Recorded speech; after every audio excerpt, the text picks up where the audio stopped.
Welcome to the Real People, Real Business Show. My name is Stephanie Hayes, and I'm a business strategist who helps mature entrepreneurs design their wealthy exits. Whether that means building an asset-based business model for an eventual sale or simply taking yourself out of your business while enjoying its continued growth.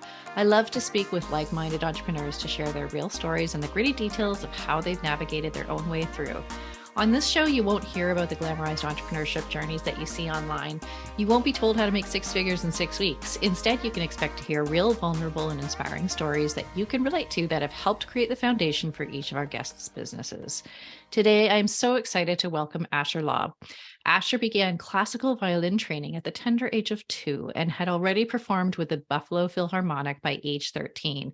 Asher's expertise in transgenre improvisation has led to, that is such a mouthful, transgenre improvisation has led him to a career as a soloist on demand, performing at venues such as Madison Square Garden, Hammerstein Hall, Lincoln Center, the Jacob Javits Center, and across 4 continents.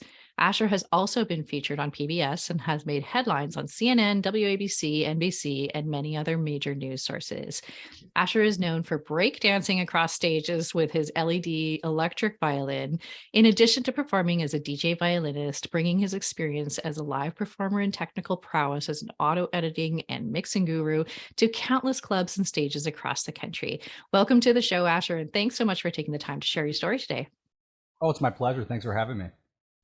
We have been chatting about the business side of your music, but back up a bit and tell me the story. How did you get to where you are right now? Because you've been very innovative, and I think that you have followed a really interesting journey of entrepreneurship, even though your background and your main work has been as a performing artist. Yeah, I've had quite an interesting circuitous route to this point, and what's driven the route has really ultimately been my passion and my, I guess, just seeking joy in life. And I guess the impetus to that kind of frame of mind was, the loss of the ability I lost my health.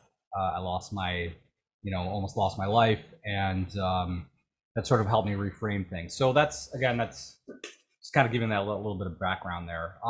It all started at age 2, like you mentioned. My mother pretty much started me off on this course, and didn't really expect me to make this a full-time professional career, because the idea was, okay, MD, PhD, that's kind of how our family goes.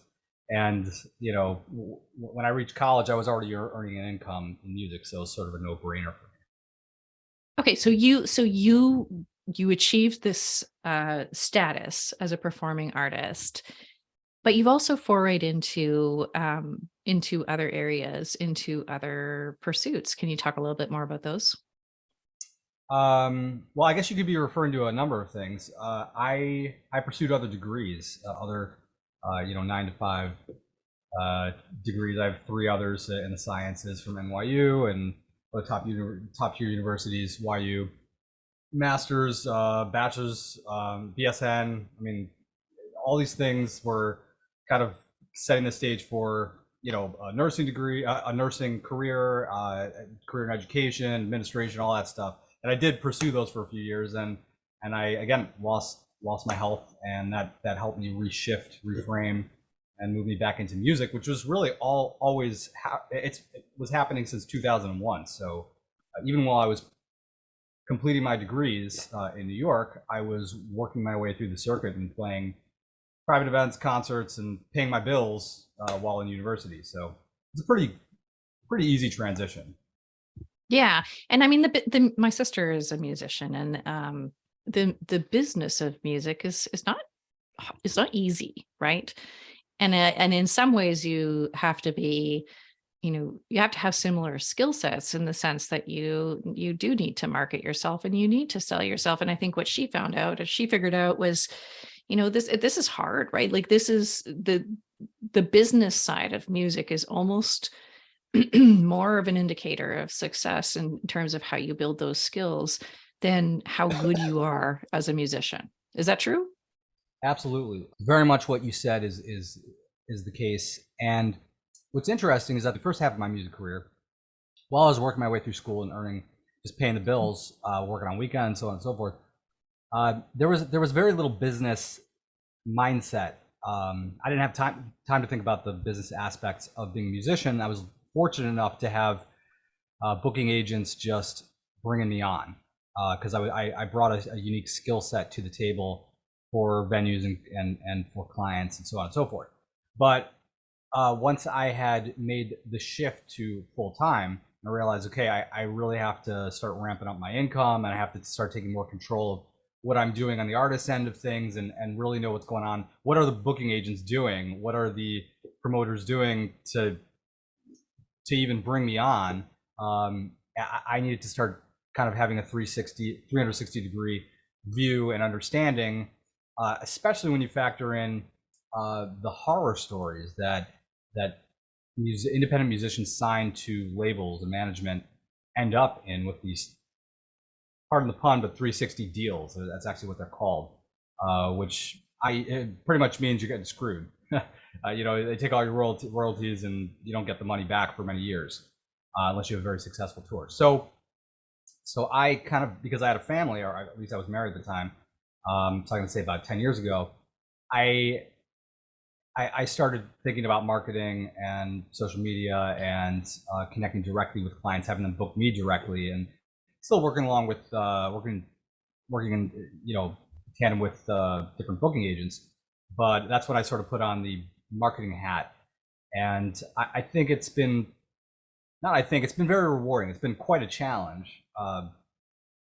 Wearing multiple hats, as a musician, as an artist, as a producer, as a performer, and then as a marketing manager, a CEO, pretty much, with people under me who carry out, my recommendations to help me grow my channels, help me grow Fiddler's Dream Productions, which is my entertainment group. In addition to myself as an artist, I can go on and on. It's a complicated shift. Well, that's why I was so interested in having you on the show, because I think as an independent artist, you are pretty much an entrepreneur, right? You do have to learn and know how you are going to navigate your next contract and your next gig and your next performance. And I know that you can work through booking agents, but as you've mentioned, that's not always necessarily the most viable option. And you put all of your control and you put all of your fate inside of someone else's hands. So how often do independent artists actually make that transition? I think there's a growing number of artists that are, because there are different courses offered out there. Some of them are like, but I haven't encountered a course that's been entirely useful, but you get lots of tidbits of usefulness. And you see that there's like a whole there's like I mentioned, a growing number of independent artists really looking to take control of their careers because they see that the resources are immediately at their disposal. They are available, maybe not as much the connections, but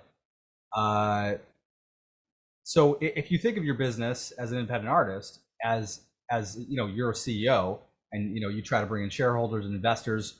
Many often are your fans. You might have wealthy fans that they can kind of commit to donating or investing and then getting a percentage back. There are systems out there like that, like Corit, for instance. People investing in you as a sort of as a shareholder, as like a publicly traded type of independent artist concept. That's another way that I've considered monetizing my career. There are just many different ways that you can monetize. I'm going to say the trickiest part of growth as an entrepreneur and artist is, aside from the multiple hats, is knowing how to manage pretty much your employees, and knowing how to kind of keep them continuously working for you, and because they have other opportunities out there, and they could drop you just like you can drop them. So I would say that's been the biggest challenge. And I think as an artist, you're always creating a brand too, right? I think in this day and age, people have access to so much more about you than just the art you're creating, whether you're, a musician or, a more traditional artist. I think that, a lot of your time and effort is going into building the brand around the music, isn't it? That's right. A lot of it's branding, and people are attached to your brand. I'm playing music, new songs pretty much every day on social media. So I don't even have time to perfect things at this point, unless I'm releasing music video that's a kind of a high budget one. My releases on Spotify, they're curated. My music videos on YouTube, they're curated. On social media, it's a big fat mess. So I'll just plug in some music and I'll just start jamming away, and whatever comes out because I don't have time. And the speaking to what we were just addressing, the fans, that they love you, they love your branding. They don't care if you play a note slightly out of tune or not. They're attracted to you as a person. They're the kind of this holistic type of thing. They just want to see you. And that's why it's really just important to build rapport with fans, because they share your branding. They are what we call representatives, agents of they're advertisers in a sense. They share your music, they share your content with friends, and that's a big deal. Yeah. Yep. My daughter had her guitar concert on Sunday night, and she had a solo and, played a few wrong notes, and she listened to it afterwards and was nearly crying. And I'm like, you know what? When you become a big rock star, you could play as many wrong notes as you want and no one's going to care. And in fact, nobody did care who was at the show. You sounded Yeah. great. And nobody would have known if you hadn't made that cringy face when you played them. So yes, I think that's super interesting, because we're constantly, as business owners, thinking about who we are as people. And I think even if you're not just a solo entrepreneur, I think even if you are leading a bigger company, your audience or your clients are increasingly more interested in who's behind the company, who you are, what you stand for. And so do you find that you need to create more than just the music in all of your profiles? Like, are people curious about who you are as an individual and like what you stand for? Yeah, definitely. Especially the people that are DMing me, sending, that are on my mailing list. I know they're the most interested. People that are constantly sharing my music and commenting. Yeah, it's a challenging situation. And you really have to be careful about what you say to pretty much your average Joe Schmo, like anybody who just sends you a message and seems like they're like a nobody or they're unimportant. Everybody's important. Everybody in your life, everybody who reaches out to you, whether they seem it or not. Because again, these can be people who could be your clients or your agents or representatives, or people who are advocates for you. And it's taken me a few years to really shift to that perspective that your fans are are essentially your clients. And I guess that's just a maturity thing that eventually it's just sort of intuitive now. Yeah. And what is your brand? Like, what do you think that your super fans are connecting with? Well, my super fans are just connecting with me because I've literally produced some. I've produced material that I'm not even in love with, that they've just completely been head over heels attracted to. Doesn't make any sense to me. It's just because they love the branding that I've created. And it's not for everybody, it's you can't attract everybody. No, I'd hope not. Yeah, they're because otherwise, yeah, it's impossible. But I've made sure to stay true to myself. It hasn't been easy because I haven't always wanted to be that way. I haven't always wanted to be. I've looked at other artists and told myself, okay, I want to be that person. I want to be David Garrett, Lindsey Sterling, blah blah. I really am. I'm myself now for the most part, and especially because I don't have a choice but to be myself. And I guess social media both forces us in that type of position where we're posting stories of our personal lives, and that's what people want to see, people engage with. So yeah, I'm pretty much an open book at this point. But, maybe that's why I don't have a huge social media following. My personal life is pretty boring. God bless you. This is keep going with that non-social media life. I actually was talking about this with a couple of musicians yesterday, and they're like, yeah, I don't do social media. I'm like, good, because you'll become a slave to it. Yeah, I don't it's remember. true. It's true. It's true. I think that the times where I've really been like, I'm gonna, really make an effort on social media, and it's you got to be committed. That, to say the least. Yeah. Yeah. And if you could describe that brand that you've created, like what do you think it is that people are attracted to about you?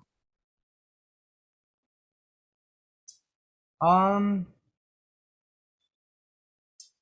I've actually seen. I'm trying to think how to phrase this, but I've actually seen some interesting comments that popped up in my feed that I maybe weren't supposed to. That made me realize how important what I was doing. I didn't even realize what I was doing in terms of connecting with fans. I treat fans like royalty, in the sense that I give them the ultimate respect, and those are the people that I think are most attracted to me. The people that are looking for a connection instead of Mhm. to like worship a celebrity god, you know, top musical top 40, obsession type of situation. They're looking for somebody who genuinely knows that they're there and plays meaningful, deep music that's instrumental. I'm a violinist. People of all walks of life tend to like violin as long as it sort of covers the gamut of genres, which is what I do. But I saw a post on social media that I guess some influencer asked, what is it that can you cite or can you refer to an artist who I guess did something that you has done something that was unexpected. This happened like a year or two ago. I don't remember the exact phrasing. And a couple of my super fans posted Asher, like they linked me. They said Asher Laub. Um, he's really unusual because he takes the time to respond and doesn't put himself on a pedestal. And when I saw that comment, it meant the world to me because it kind of reaffirmed what I'd been doing up until that point, and I didn't really see much value in it. And now it's like a no brainer for me that I really have to treat people with the kind of, it's not like a top down relationship. It's an equal type of relationship. I play music, you know, you feel a certain degree of reward, and it's like a back and forth type of give and take. Hope that's useful to your audience. Absolutely. And I think, I think there'll be actually quite a number of listeners who identify as artists and as independent artists. And I think that this is all really relevant because I think as much as we bemoan the demands of being on social media, I think it's also really democratized art, right? And enabled people who would never have the platform or never be able to, break through, because a lot of artists are very introverted or very um, unsure about sharing their art and may never have reached those booking agents or may never have reached the or had the relationships to get to the people who could, work for them. And even that business, it never is about how good you are. It's about the brand that you can bring to the table, right? Absolutely. It is ultimately about the brand you can bring to the table. The marketing aspects are really crucial as well. Um, I do want to mention, if I hadn't mentioned it prior, that my life has become infinitely more complicated since I shifted into wearing the marketing hat, which is I guess why artists seek a label. But I don't know if I would trade it for anything. At the same time. Yeah. I mean, if you can get past that hump where it's very, very uncomfortable and you can at least understand what needs to be done, I imagine that the trade-off of being able to have much more control over your destiny, so to speak, and your, how you show up in the world is infinitely worth it. Yeah, and it's not for everybody. A lot of Right. my musician counterparts, they've chosen to take the path that I had taken 10 years prior, and they're okay. They just want the stability, and Right. I'm not looking for that. I'm not Right. looking for the routine. I'm looking for something different. That's the entrepreneur in me. Yeah, and it's very much the same as, people who stay in their jobs versus people who decide to start their own business. It's not for everybody, and that's fine, right? It doesn't have to be. So talk to me about how you make money. So I imagine you get paid for your performances, but have you diversified your income sources? Yeah, it's kind of odd. There's this, for some reason, the majority of my income is still from live performances, which is good. I could see people who are kind of completely dependent on social media looking at me and be like, I want to do that. But I'm looking at them saying I want to do that, because there's something cool about doing everything from the comfort of your own home studio. Something I've been growing. Anyway, to answer your question, I have multiple streams of income, even though the majority of my income is from live performances. I have fans that support me, that help me, that invest in royalties, my music on Spotify, iTunes, so on and so forth. People buy my music online, on my website, and also on the major platforms, Deezer, Amazon, so on and so forth. What else can I say? Streams are an indirect way of monetizing. So I guess that is somewhat related to booking agents and companies that want to collaborate with you. They see that you have an audience, so they want you to produce you as in me to produce music videos, for instance, with them sponsoring it. So directs traffic to them. That's another form. I earn money off of streaming. So on Instagram, Facebook. So I get paid like per stream type of stuff. And I'm trying to remember. Okay, I mentioned royalties, selling albums, live performances. Sometimes it's easy to forget. I remember very quickly when I do my taxes, all the bookkeeping. Yeah. Unfortunately, those are a harsh reality. And so tell me about partnerships. So Yeah. does that exist in the music business? Because I know in most industries, it's a pretty quick way for you to increase your income. Yeah, and it's something I've been working on more and more. Yeah, a number of so I have short-term partnerships with pretty large companies. I'll do like reviews for violin. Sometimes I'll get paid for that type of stuff. Different instruments, and I don't know, different interviews for luthiers and violin makers, and companies that sell products like Long Island Violin Shop, that type of stuff. Those types of companies, small businesses. I guess you could say it's somewhat of a partnership if I'm doing a live event for TNT or CNN or the History Channel, that type of stuff. They're essentially paying me, and then I'm promoting them on social media, and I'm doing an event for them, and we're kind of cross promoting. So that's a form of a partnership. Also, booking agents and event planners, that's a form of a partnership. Other musicians, that's a form of a partnership. They're booking me, I'm booking them. We're sort of trading events. Put me on concerts. I put them on concerts and different types of events. What other types of partnerships am I missing? I mean, there are just many of them listed on Fiddler's Dream Productions, which is fiddlersdreammusic.com, which is my entertainment group. There are all those corporate partnerships that I've had in the past. I'm sure I'm forgetting something. I've had a lot. It's okay. The point is that they exist, and that they're a vehicle for, I'm assuming, finding new venues or finding new ways to distribute or become known for your art. Absolutely. Yeah. Yeah.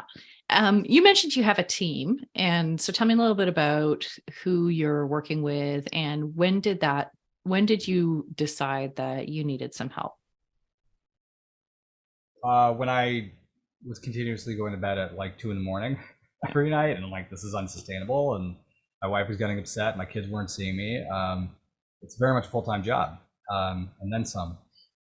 So I started seeking specialists.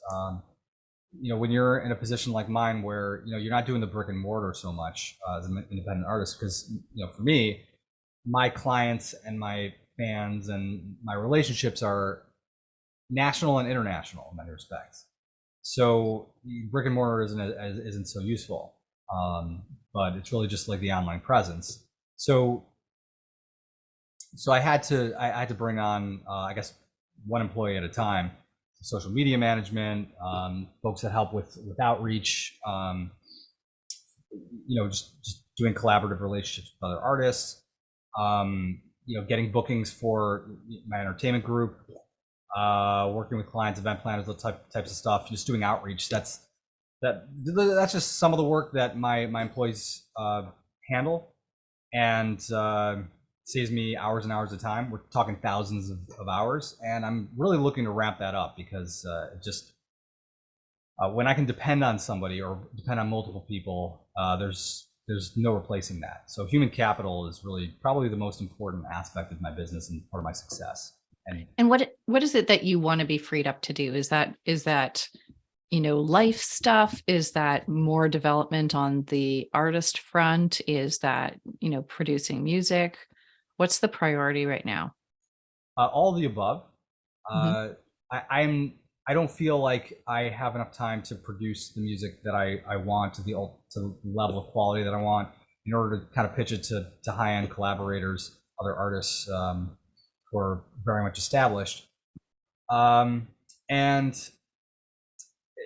yeah. So to answer your question simply, the music, obviously, my family's core to my life, but as far as the music and the art goes, I wanna just know what's going on the business end of things. I want to be in the dark where you're sort of with the label, and the label could just drop you on your butt one day because they don't like you, or something's going on with your business, you don't know what it is because you don't understand the different aspects of it. Here's like, I have employees, they report to me. I have a question about what's going on, like what's going wrong, and I understand the algorithm more. I understand what's working, what isn't working by them reporting to me, and that's just sort of, I think, the most useful way to run a business. If you could look at a guy like Elon Musk, if he has a question, that he's going to get the answer, as opposed to being a specialist and then just sort of depending on a third party to promote you, and then they can just drop you whenever they want. Yeah. So, the key to being independent artist is the independence, right? And I guess it's the trade-off between, do you take control over your own growth, or do you let that sit in someone else's hands? Yeah, and I guess the horror stories were enough to get me working my tail off to do it myself. It means I grow slower, but it's more steady. And Yeah. I've been able to look at the numbers and the monthly income, and I'm able to see, oh, when I'm doing XYZ strategy, income's like this. I shift to ABC strategy, income's like this, maybe at a different level, and then I can sort of scale from there. You mentioned something when we were talking earlier, about how you use data and analytics to drive what your next strategy is going to be. Can you talk a little bit? Because I come from the technology world and I'm a huge data person, so it made me really happy to hear that there was this marriage of data and artistry. So tell me a little bit more about that. Yeah. Well, it's cool to talk to you. Somebody who uses data, somebody in the tech world, because they're very much, the major labels, they're bringing in tech people to do this kind of stuff. So that's sort of the way I have to think. But when you don't have a big budget like myself, a number of years ago, I'm starting with an Excel chart, and it's actually, I haven't found anything quite comparable to something as simple as Excel. So those of your listeners who are limited in budget, just use that. You can do multiple tabs. You can collect thousands of pieces of data. If you have the correct formulas, you can automatically collect essential targeted whatever. What are they? PKIs or PKIs? KPIs, Yeah, there we go. key performance Um, indicators. yeah, performance indicators. Thank you. KPIs. And you can determine, where am I getting the best ROI? And that's something that I've been able to look at year after year, what works, what doesn't. And I can actually see, 3 years ago, I actually earned a higher income, but I was doing more risky business, and I was hiring out to like third party marketing teams. I had no idea what they were doing. I didn't know if they were ruining my brand for the long term. And here I know, for instance, this year income's a little bit lower, but it's steady and it's predictable. And I'm able to create formulas, collecting data over like a month, 2 months, 3 months, net, gross, how much my taxes are, whatever. And I know, and I'm able to access clients from 3 years ago, I know what's been quoted 3 years ago, and I know what to quote, in that context, if I'm being booked at a certain venue, or certain number of people, or concert, whatever. So it kind of helps me keep things stable. Yeah, I love that. And I think a lot of people wouldn't put those two and two together. But again, like we're talking about the business of artistry, and I don't think it changes. It depending, your product just happens to be a little bit different than what others are. But my strategy in many ways could be similar. For instance, when you're Yes. dealing with affiliate marketing, or percentage-based commission, influencers, advertising, I mean, the list goes on. It's very similar. Yeah. The message is different. Yeah, 100%. You mentioned that you do spend quite a bit of time making new music. So what have you figured out? I mean, with all your data and analytics, what have you figured out is sort of your innovation cadence, so to speak? How frequently do you need to be producing new music in order to keep that interest and keep the brand active? Yeah, it's interesting. I see the numbers rise and fall in social media, and to answer your question simply, about every month. If I had the resources, I do it twice a month. But once a month, producing a high-end quality piece of content that people look forward to, keeps the fans engaged and keeps a rotation of engaged fans for the most part, along with a million other things that I have to do around those releases. But that's a simple answer to your question. Yeah, and are you producing electronic music? Are you producing, because you mentioned that you have sort of a trans genre approach to your music. So let's nerd out on that a little bit. How did that come to be, and what's that all about? So it's me. The way it came to be is me testing the waters, and I'm still testing the waters. This is why I'm shifting genres often. But what I kind of stay true to the instrumental feature of instrumental, and merging electronic type sounds and merging the past with the present, and like classical type of sounds. So I've been ramping up my releases, ramping up my production level to like 26-piece symphonies as of recently, because I'm really trying to kind of up the ante with my efforts. And I started last month with Lord of the Rings. I did a Lord of the Rings medley, which I'm really, it's a 26-piece symphony, like I mentioned. It's on my website at this point. It covers Nori Brandyfoot, whatever. I don't know if people, your listeners, have watched the the Amazon series, but it's just like a beautiful medley. I just felt compelled to do something like that, and since I created that and got some good feedback, I am doing more of the symphonic releases along with electronic.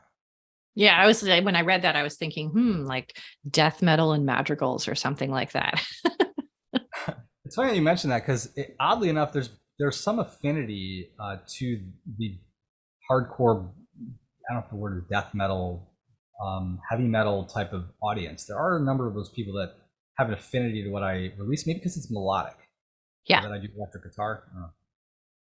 Well, interestingly enough, just to go down that rabbit hole, I find that some of like if you think about, back to like the 80s, with some of those kind of hardcore, like the real like kind of on the edges type of like speed metal death, but they actually had this very theatrical, almost like a classical kind of underpinning to their work. And it's funny to think about that, and it's not something I spend a lot of time listening to, but every time I have, I've thought, gosh, they almost have this classical like background.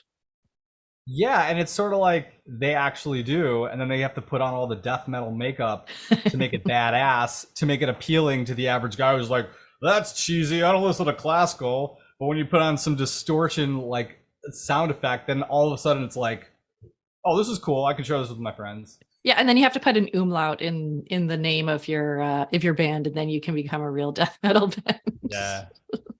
It's all in the makeup, really. Yeah. No, I absolutely agree. I think that maybe that would have been my calling if I had been musically inclined back in the day. So what's next for you? Like, what do you see in the future? What are you really curious about potentially pursuing next? Um, I've mentioned this before. Yeah, I try to stay local as much as possible. I get a lot of get a lot of calls to do concerts out of town. In fact, is today Tuesday?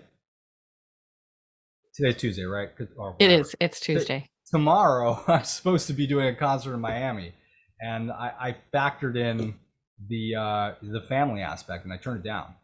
Mm, Um, and I'm pretty much equivalent income just doing local stuff. So I guess you sort of like take yourself off of a pedestal and you think practically, okay, do I care about my family? Is it all just about ego here? Excuse me, and it's not for me. A lot of right. people, I can see them just jumping on that opportunity. I've done enough concerts over the years, over the decades, that it's um, that that it's important to sort of take control of your personal life as well as your professional. But to answer your question, a full scale tour is something I'd like to do within the context of supporting my family, as in like not just financially, but having time for them, having time for my kids who are growing up.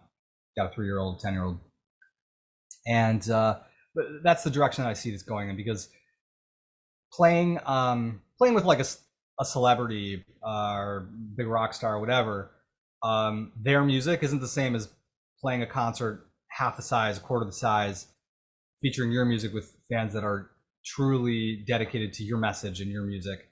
So that's really the direction that I see this going in more. Yeah. Yeah.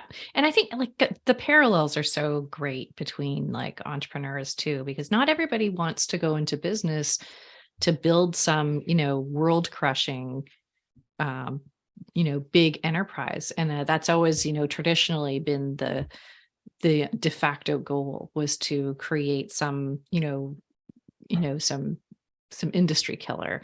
But I think a lot of independents, a lot of solo entrepreneurs are going into business so they can have the life, right? And they can have some meaningful work and they can do something that really comes from their own creativity, whether that's creative work or it's, the execution of whatever I'm an expert in.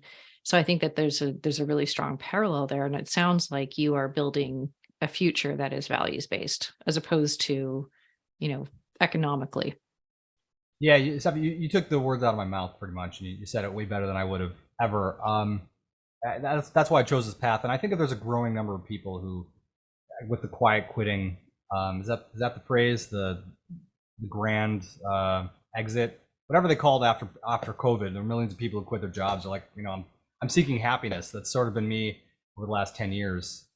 Uh, People looking for meaning in their lives. They're looking for uh, to they're looking for joy.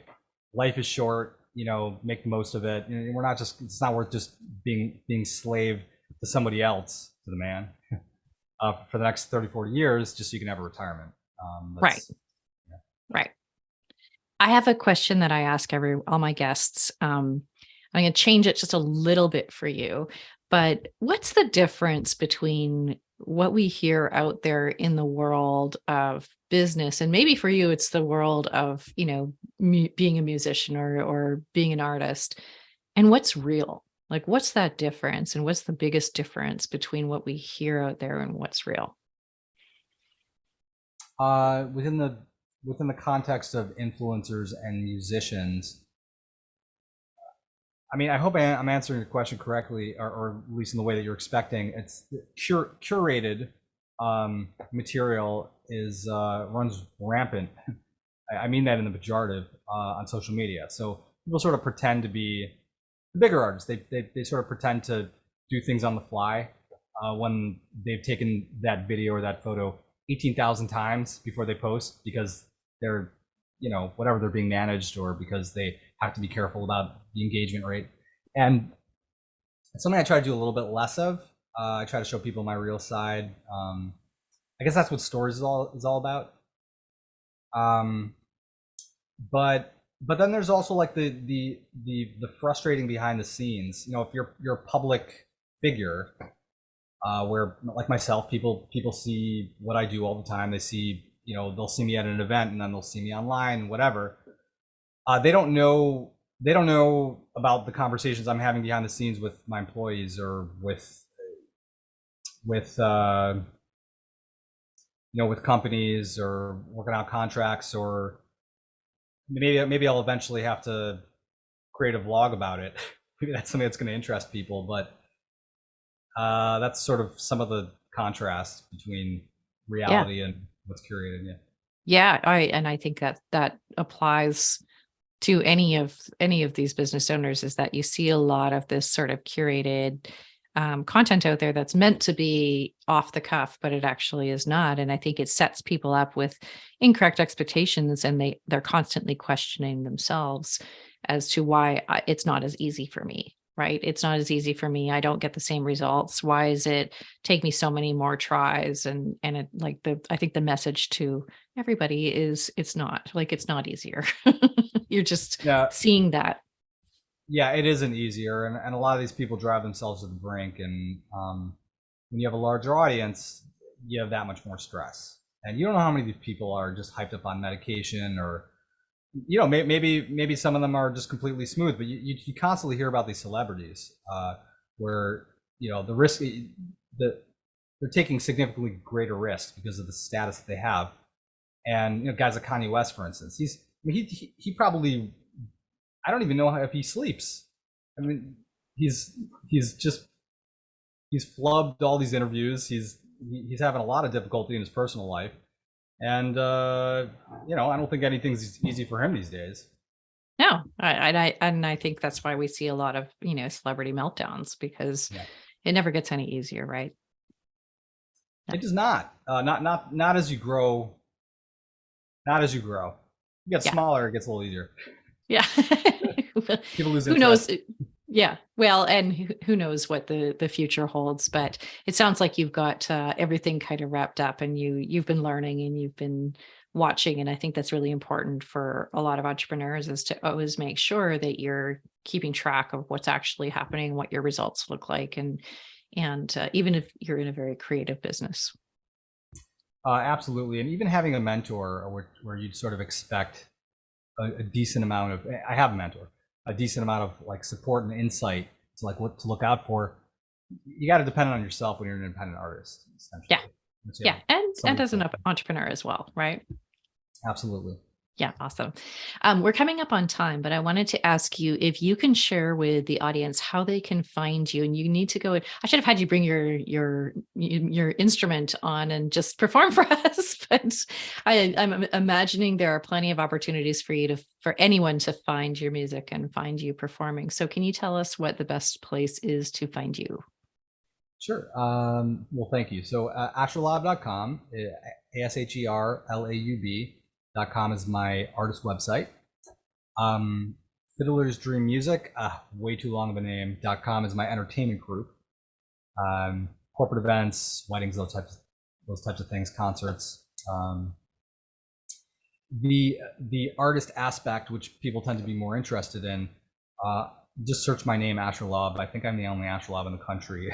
On Instagram, TikTok, Facebook, I go live weekly. Twitter, I'm on all those major platforms. And if you want to listen to my curated music, my produced, mastered music, that's on Spotify, all major platforms, Deezer, iTunes, Amazon, so on and so forth. Awesome. We'll put all the links into the show notes to make sure everybody can find you. And if you're just listening, just maybe start with asherlaub.com and go from there. Awesome. Okay. Well, we're going to wrap it up, but I am so happy that we had the opportunity to chat with Asher today to hear more about how his business came to be, his experiences along the way, and what the future of the business entails.